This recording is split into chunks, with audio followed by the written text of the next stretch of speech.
most part, I know nothing about these books. I was just going, it's just a vibe. It was just based off a pure vibe and the delusion that I would be able to read this at any point in my life. Okay. Yeah, book buying man is in full force from now on.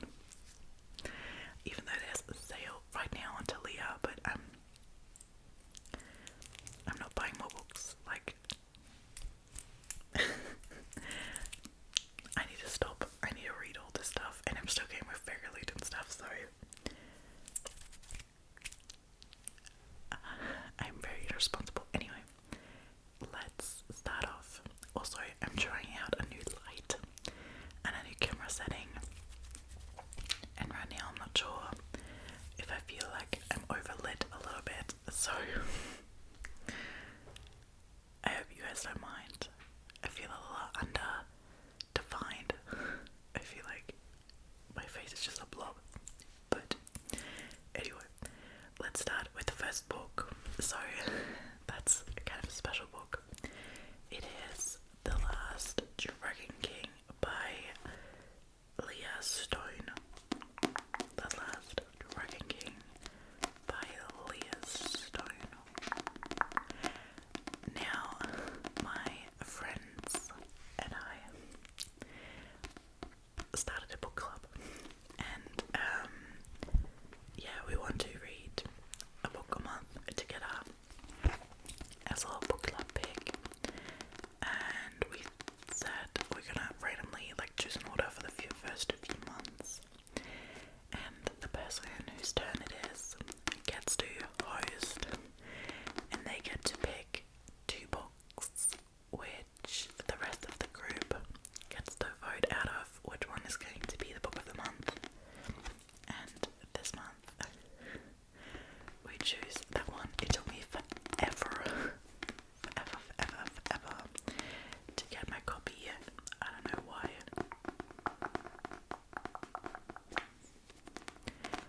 But I'm really excited. As most of you know, I'm German, so we were initially going to read this in German. I ended up picking it up in English because they just didn't have the German book available at my bookstore. But if anyone's interested, I think the other pick was Vengeance by Ruby Brown. Something like, or Lucy Brown, something like that. That's a purely German book, not translated. But yeah, this one, I'm excited. I've never been part of a book club, so I'm excited, especially because someone else picked these books, and I've never heard of this. But the blurb: the Dragon King is looking for a wife. The news causes a frenzy for the women in my village. The king will be sending out the royal guard to bring women of childbearing age to his castle in the Jade City. There's only one requirement: his wife to be must carry enough magic to produce an heir for him. I know I won't be chosen. I'm only human with a mere 10% dragon magic lineage, but for some reason the magic sniffers command me to present myself to the king as a possible wife. I'm ready to go to the Jade City until my mum tells me a terrifying secret, a secret that could get me killed by the king himself. So yeah, exciting. I think it sounds like it, but I knew that before. And that there are dragons involved, which is always an exciting prospect. I don't know, I just listened to the audiobook, the dramatized audiobook of Fourth Wing, and ever since I read Fourth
decide whether to protect her dearest friend or step up to be the champion her city needs. Loyalty and love are tested in this gripping adventure that asks what matters most, the family you were born into or the family you've chosen. Exciting. I love dragons. Anyway, I wish I could have a dragon. Like, it'd be so cool.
she began working the night cleaner shift at Sowell Bay Aquarium.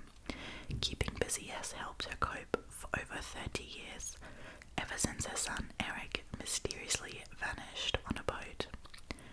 One night she meets Marcellus, a giant Pacific octopus living at the aquarium who sees everything but wouldn't dream of lifting one of his 8 arms for his human captors, until he forms a remarkable friendship with Tova. Ever the detective, Marcellus deduces what happened the night Tova's son disappeared, and now he must use every trick his old body can muster to unearth the truth before it's too late. So yeah, I think like the octopus is trying to be a little detective and solve the mystery of his son's disappearance, and like, who thinks of this shit? Like, I love it. I'm gonna read it. I'm really excited to read it, but I'm always like, where do these authors get their ideas from? Like, I'm slightly worried for their sanity, but I'm so excited. I've read some reviews and they were all pretty good. That this is kind of a very fun, lighthearted, cute life lesson book. So excited. Also, it's just a stunning copy. Like, I love aesthetic pleasing books. So cute. Anyway, continuing, as I said, it's so unhinged, this book haul, and it's comprised of rash and random decisions in like it just sums up my current mental state. Anyway, I got the current 2 books in the Stolen Air series. So I got the Stolen Air and I got the Prisoner's Throne by Holly Black. Now, I read, what's it called? The Cruel King, Cruel Prince, Cruel King, I think.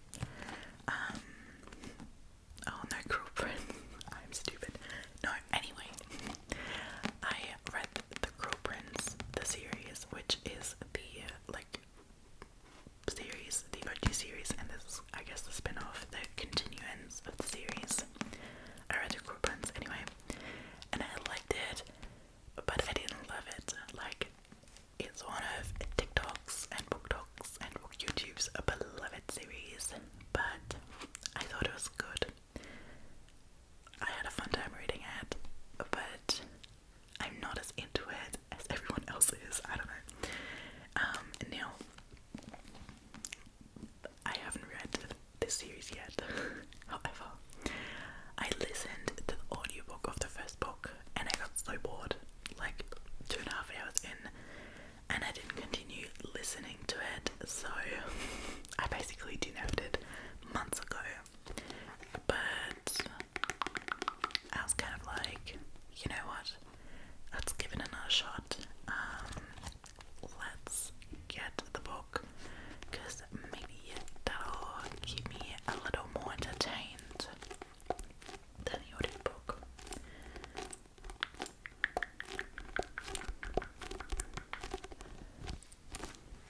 But yeah, I basically know what happens in like the first 5 or 7 chapters, but whatever. So 8 years have passed since the Battle of the Serpent, but in the icy north, Lady Nor of the Court of Teeth has reclaimed the Ice Needle Citadel. There she's using an ancient relic to create monsters of stick and snow, who will do her bidding and extract her revenge. Soren, Child Queen of the Court of Teeth and the only person with power over her mother, fled to the human world, where she lives feral in the woods. Oak, now 17, is charming, beautiful, and manipulative. He's on a mission that will lead him into the Citadel, and he wants Soren's help. But if she agrees, it will mean guarding her heart against the boy she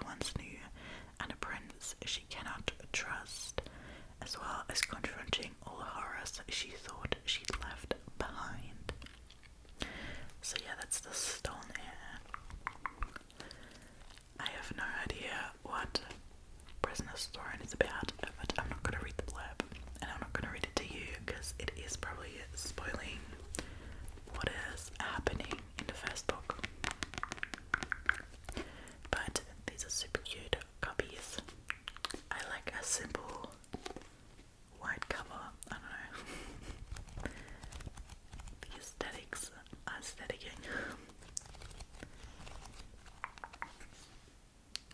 But yeah, I'm excited to pick this up again and read into this world again. I was thinking about picking up the OG Crawl Prince series as well, because I don't have it as paperbacks, and if I have books on my shelf, I really have an itch to have the entire series on the shelf, but I was kind of like holding myself back because I got so many books. But yeah, the Stolen Heir series. This is kind of really fantasy-esque. Okay, the next book I picked up I've never heard about, but it kind of tickled my fancy, and that is Hunger of Thorns by Lily Wilkinson. Again, a gorgeous, gorgeous fantasy cover.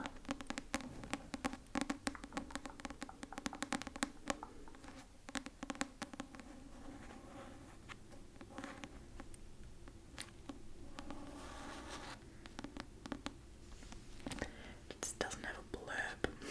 I hate when that happens. Oh yeah, okay.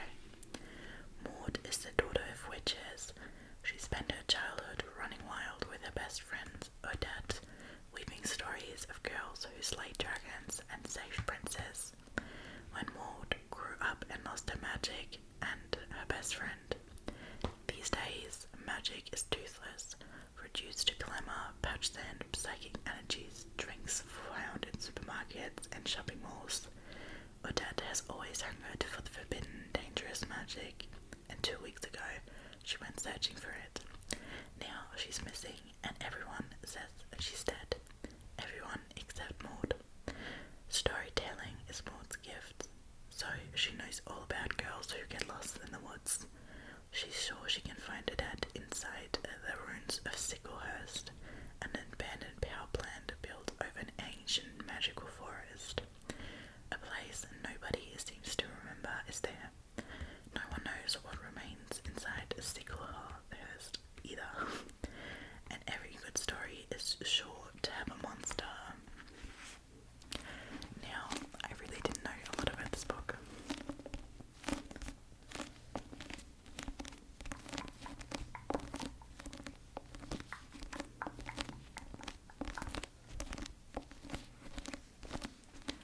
But I just found it really intriguing. Kind of like a modern mixed fantasy, which exciting. Okay, almost lastly, the lighting is weird now. Why is it all pinky? Anyway, I picked up an entire series on a hunch once again. But I've heard good things about this author and good things about this series. And that is the series by, I don't know how the series is actually called, but it's Defy the Night by Bridget Camera. So there is Defy the Night, Defy the Dawn, and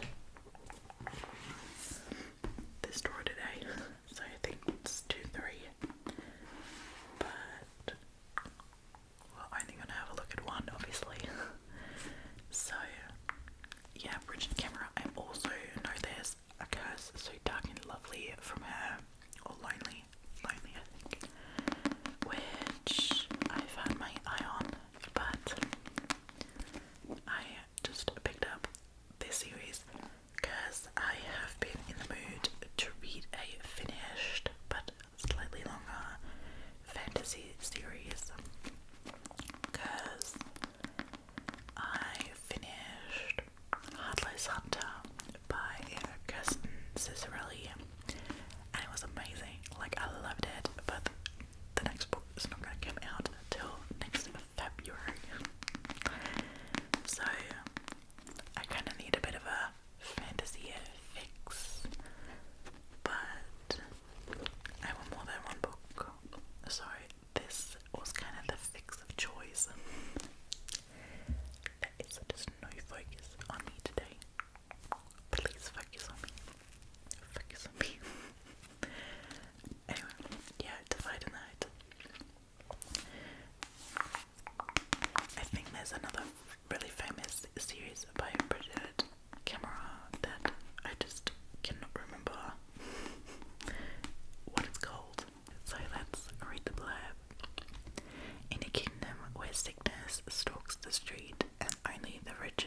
Misha J. Tooley, because I love that series. The first 2 books I had, you should definitely read those.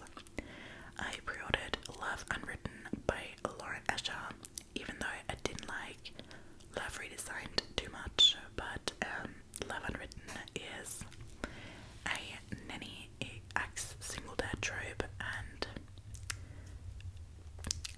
I don't know, I just like that trope. Then I pre-ordered the second book of Heartless Hunter, which is the Crimson Moth series. The next book's called Rebel Witch, and it'll come out in the beginning of 2025. What? I also pre-ordered Onyx Storm, which is the 3rd book in Fourth Wing, also for January 2025. And then I pre-ordered Milk and Honey by Ruby Kaur, because they're gonna have a super cute special edition for the 10-year anniversary of the book. I'll show you. It's gonna look like that. Can you see that? That just looks so stunning. I'm really excited. And I pre-ordered Wild Eyes by Elsie Sibel. I pre-ordered Reckless by Lauren Roberts, which is the next book to Powerless, which I still haven't finished, so I might cancel that at some point. But yeah, those were all my pre-orders, as